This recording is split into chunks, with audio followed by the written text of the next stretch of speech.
إن الحمد لله نحمده ونستعينه ونستغفره ونعوذ بالله من شرور أنفسنا ومن سيئات أعمالنا من يهده الله فلا مضل له ومن يضلل فلن تجد له وليا مرشدا وأشهد أن لا إله إلا الله وحده لا شريك له وأشهد أن نبينا محمدا عبده ورسوله صلى الله عليه وعلى آله وصحبه وسلم بلغ الرسالة وأدى الأمانة ونصح الأمة وكشف الله به عن أمته الغمة وجاهد في الله حق جهاده حتى أتاه اليقين وصلوات الله على رسول الله وعلى آله وصحبه أجمعين وسلم تسليما مزيدا إلى يوم الدين أما بعد عباد الله أوصيكم ونفسي بتقوى الله جل وعلا فإن تقوى رب العالمين رفعة في الدنيا ونجاة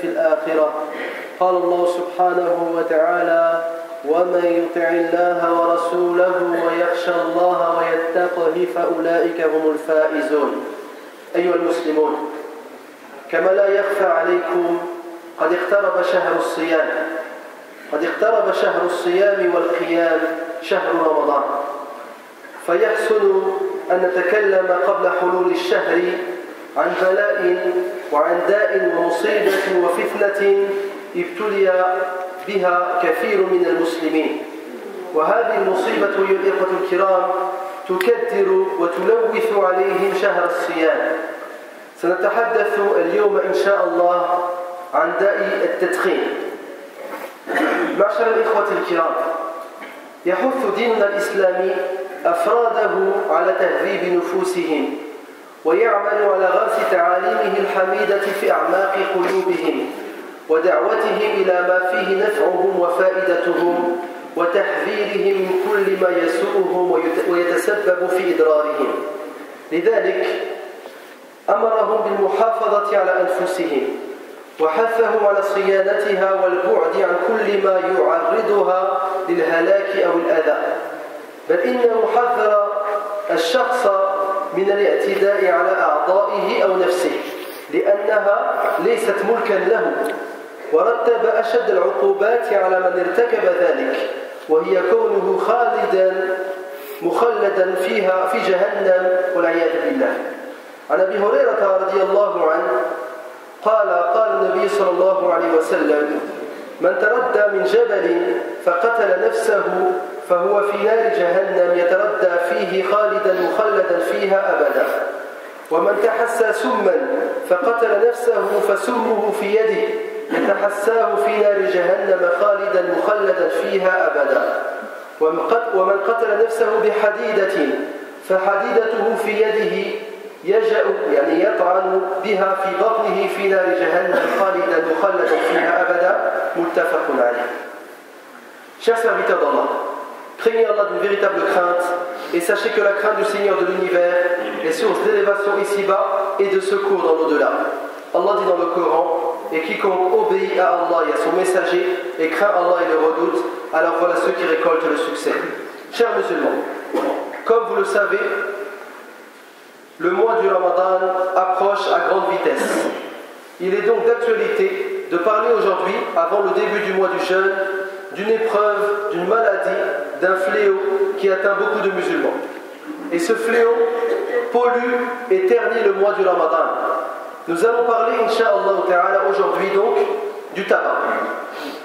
Chers frères et sœurs, notre religion, l'islam, incite les musulmans à purifier leurs âmes et à implanter ces nobles enseignements au plus profond de leur cœur. Et l'islam les appelle vers ce qui leur est utile et profitable.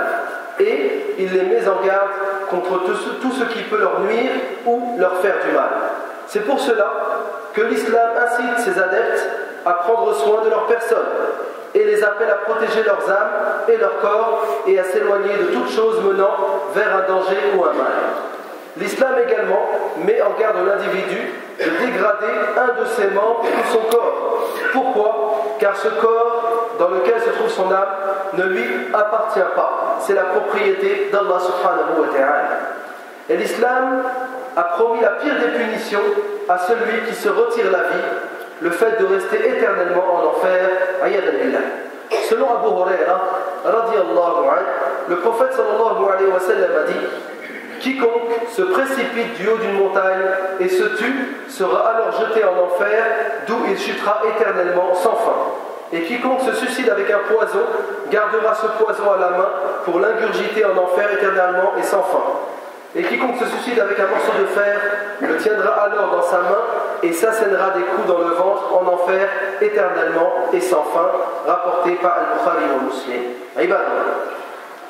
من أعظم المزالق التي يرتكبها البعض وتلحق الضرر بهم اقترافهم التدخين الذي ينتشر بشكل أكبر في أوساط الشباب والمراهقين.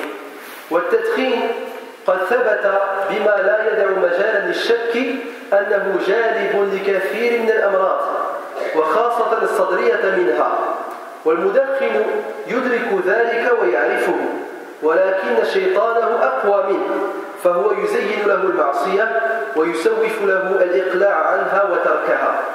ولو سألت أي مدخن عن هذه السيجارة التي يمسكها بين أسبوعين هل هي من الطيبات لأجابك بكل صراحة واقتناع بأنها ليست من الطيبات وأنها من الخبائث، وأنها لا تجلب له منفعة ينفرد بها عن الآخرين، بل هي كابوس جاثم على صدره تتولد منه أنواع المآسي والأضرار، ويكفيك قبحا فيه أن جميع من يشربه يود تركه.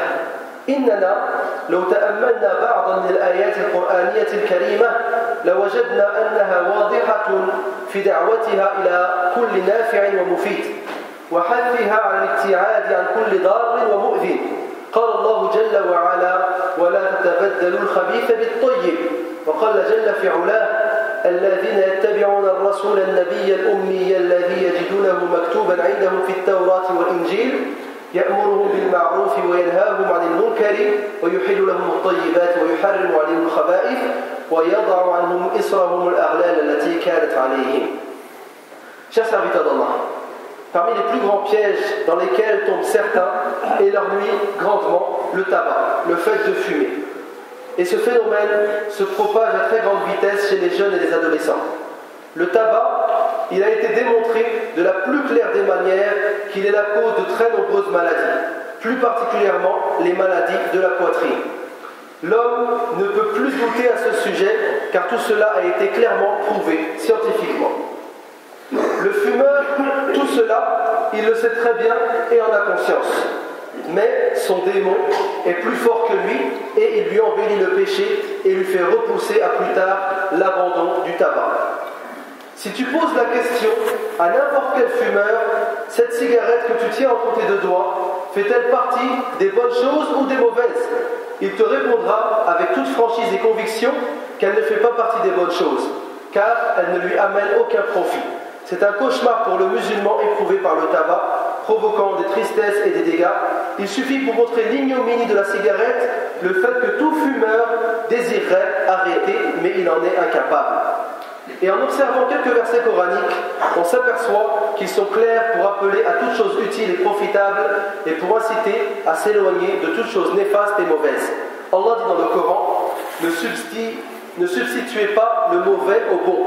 Et il dit dans un autre verset: ceux qui suivent le messager, le prophète illettré, qu'ils trouvent mentionné chez eux dans la Torah et dans l'Évangile, il leur ordonne le convenable, leur défend le blâmable, leur rend licite les bonnes choses et leur interdit les mauvaises, et leur ôte le fardeau et les jougs qui étaient sur eux.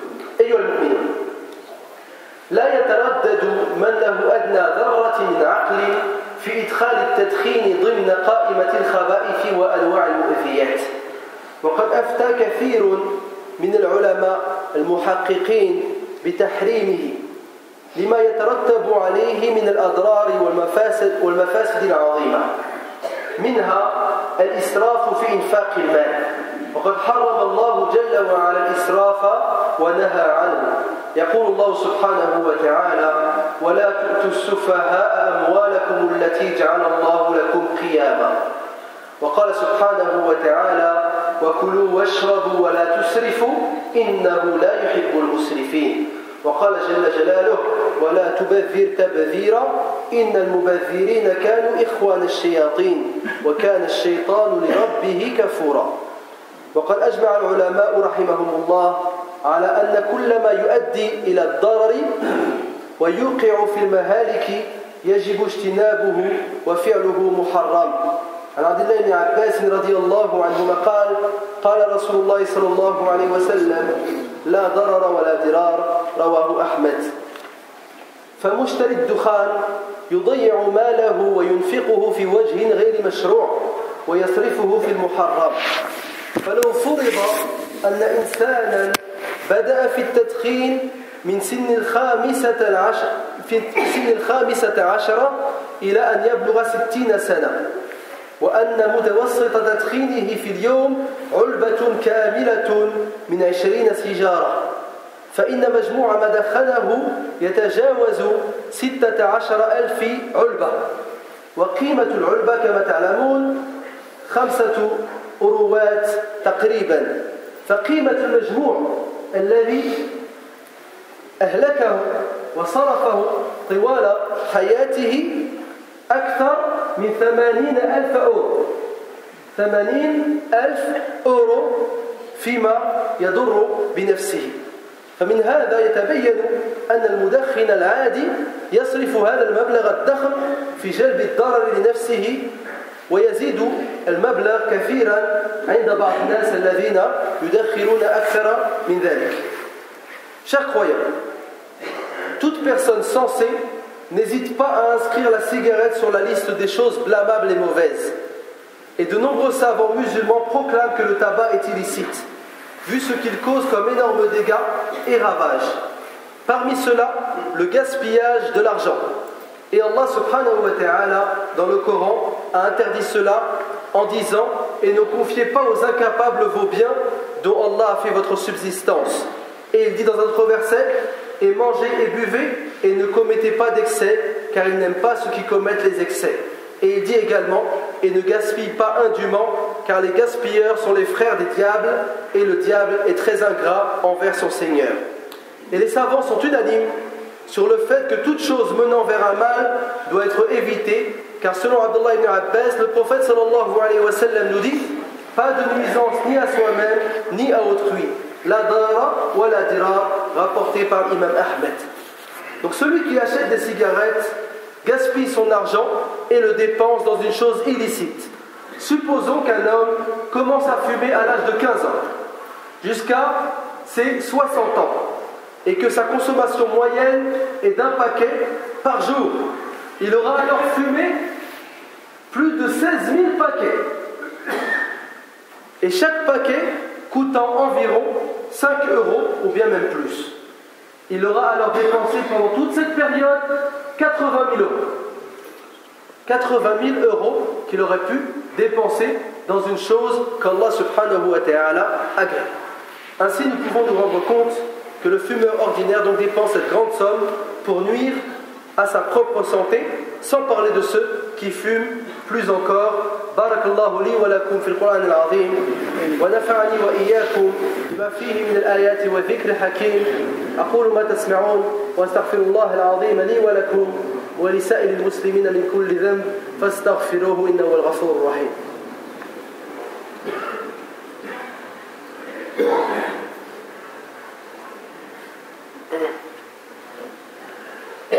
الحمد لله وكفى والصلاة والسلام على النبي المصطفى وعلى آله وصحبه المستكملين الشرفاء، وأشهد أن لا إله إلا الله وحده لا شريك له، وأشهد أن نبينا محمدا عبده ورسوله صلى الله عليه وعلى آله وصحبه وسلم. معشر الإخوة الكرام، قد أثبت العلماء علماء الطب وأعلنوا مرارا أن التدخين مضر بالبدن ومنهك للصحة، وأنه يقتل ما يقارب 5 ملايين إنسان في كل عام، وترك سيجارة واحدة تعادل 11 دقيقة إضافية في حياة الإنسان، وهو سبب رئيسي للإصابة بعدة أمراض، منها سرطان الرئة والتهابها، وسرطان الحنجرة، وضيق التنفس، وزيادة سرعة ضربات القلب وارتفاع ضغط الدم وزيادة معدل الإصابة بتصلب الشرايين وفقدان الشهية ومحو الشعور بالجوع والأرق الطويل وضعف الإبصار وغير ذلك من الأمراض الأخرى. وإنه لا يسع العاقل وهو يسمع أن واحدا فقط من هذه الأمراض سببه التدخين إلا أن يعزم على تركه ويقلع عنه بالكلية. Chers frères et sœurs, les médecins, les chercheurs ont prouvé et ont démontré à plusieurs reprises que le tabagisme est mauvais pour le corps et qu'il diminue la santé de l'individu et qu'il tue chaque année plus de 66 000 personnes en France et plus de 5 millions dans le monde. Et certains disent même qu'une cigarette en moins équivaut à 11 minutes de vie supplémentaires.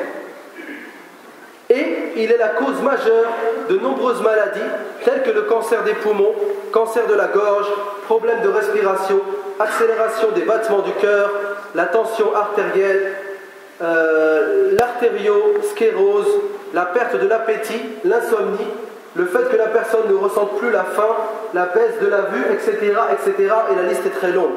Donc l'homme sensé, en entendant tout cela, en entendant même une seule de ces maladies causées par le tabac, il doit prendre la résolution d'arrêter de fumer.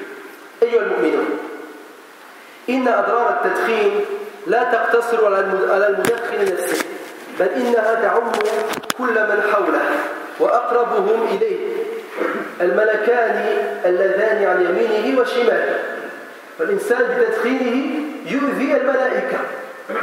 عن جابر بن عبد الله رضي الله عنهما قال قال رسول الله صلى الله عليه وسلم إن الملائكة تتأذى مما يتأذى منه بنو آدم رواه مسلم.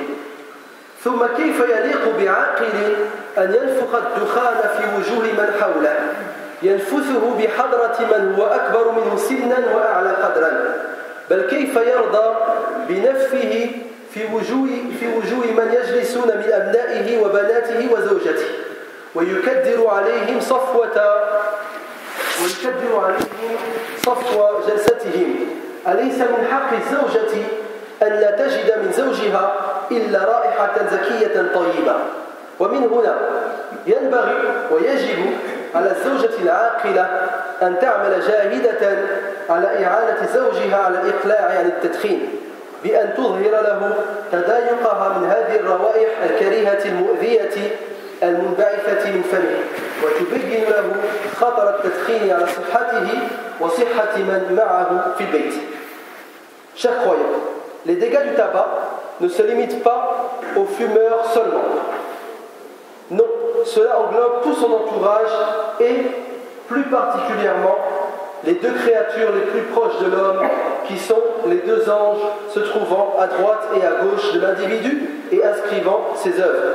Selon Jabir ibn Abdillah, le prophète sallallahu alayhi wa sallam a dit « Les anges sont gênés par les mêmes choses qui gênent les hommes », rapporté par Muslim. Comment un homme sensé se permet-il de souffler de la fumée au visage des gens autour de lui? Il fume même en présence de gens plus âgés que lui et plus nobles que lui. Comment peut-il accepter de fumer devant ses propres enfants et devant sa propre femme? Il leur pollue leur environnement. Ne fait-il pas partie du droit de l'épouse envers son mari de ne sentir de lui que des bonnes et agréables odeurs? Il faut donc que l'épouse qui est victime du tabagisme de son mari, qu'elle fasse tout son possible pour aider son mari à abandonner le tabac et la cigarette et qu'elle lui montre la mauvaise odeur, qu'elle lui montre que la mauvaise odeur du tabac la dérange et qu'elle lui montre les dangers du tabac pour sa santé et également la santé de ceux qui sont autour de lui à la maison. لأن من الدراسات المتعلقة بأضرار التدخين ما ثبت من أن المدخن للسيجارة الواحدة إذا جلس معه شخص أثناء تدخينه فإنه يدخن معه نصف سيجارة. أنت جالس معه وكأنك تدخن ويلحقه ضرر بجلوسه معه. وهذا النوع من التدخين الذي يسمى بالتدخين السلبي يقتل أكثر من 3000 شخص سنويا في فرنسا. إذن ليست هناك نتائج وفوائد إيجابية يجنيها المدخن من تعاطيه التدخين بل مفاسد وأضرار كثيرة والمدخن يعرف هذا كله ولكنه قد يكابر ويعاند.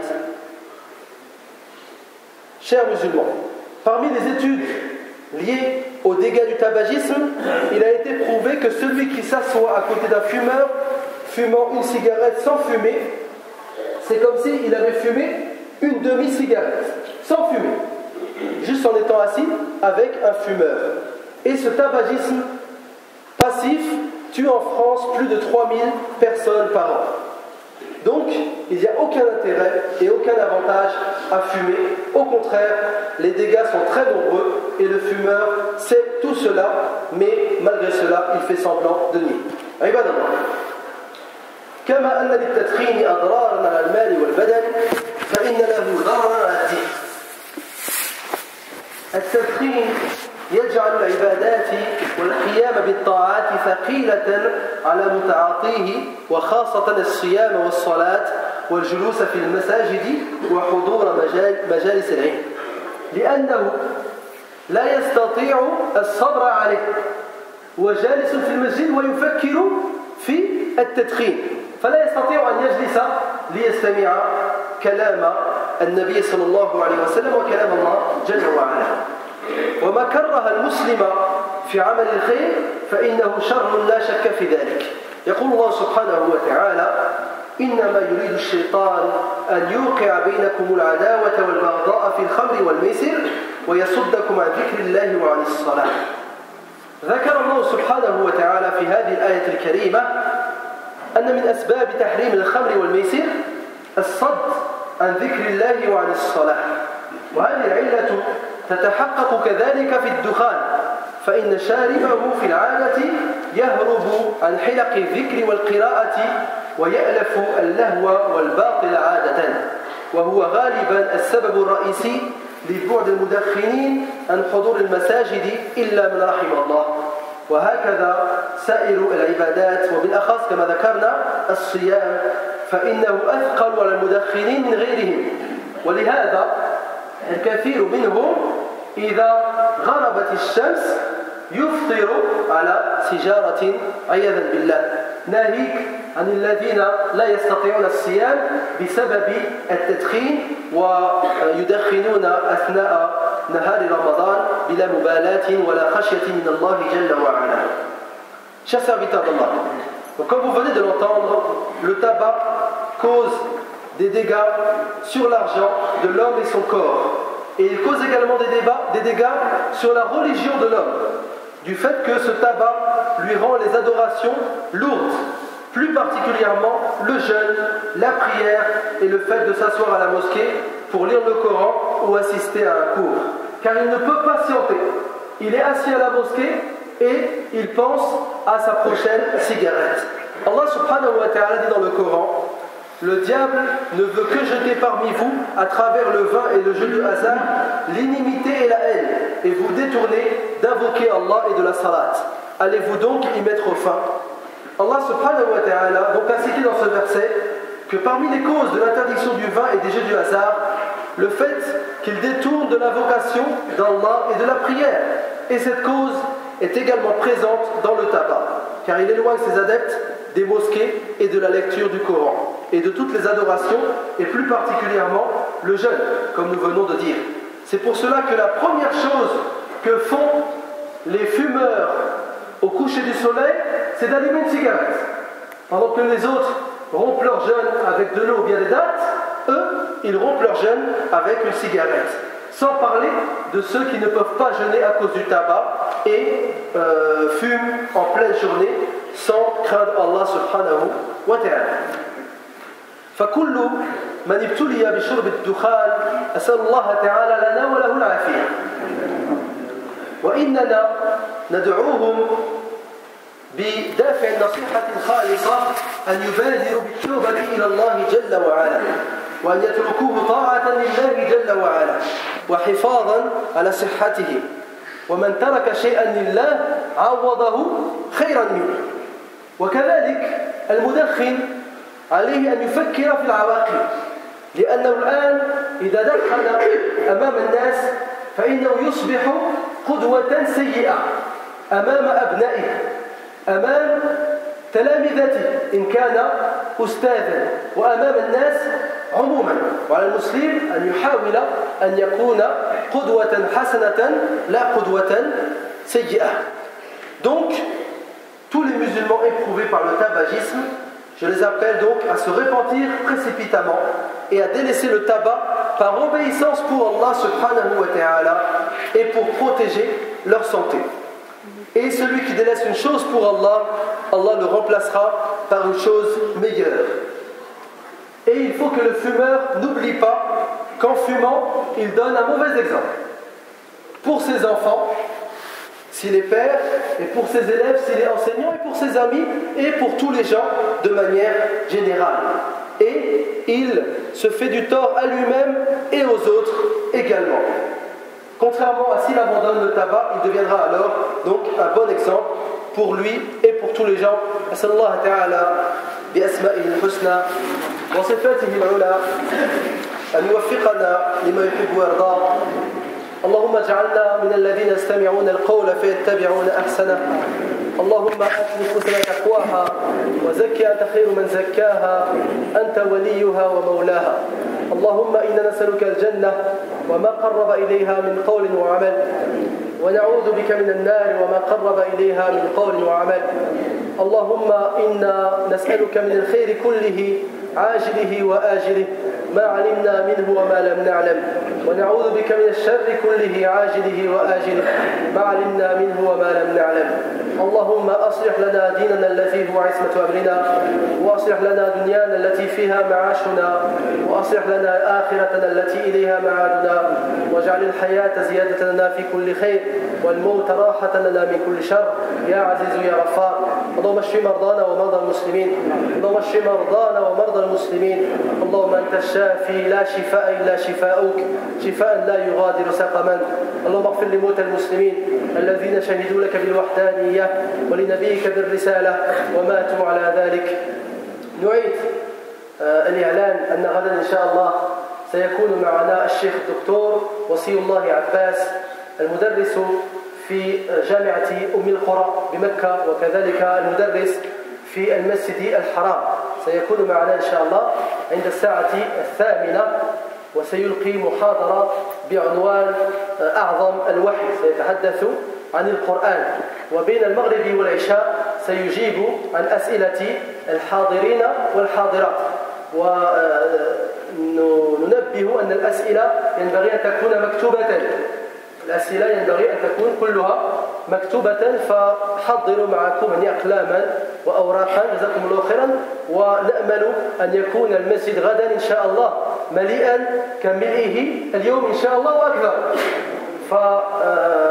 فنعتمد بعد الله سبحانه وتعالى عليكم للحضور. وإذا وجدنا حضورا طيبا وكثيرا يعني سنتشجع على يعني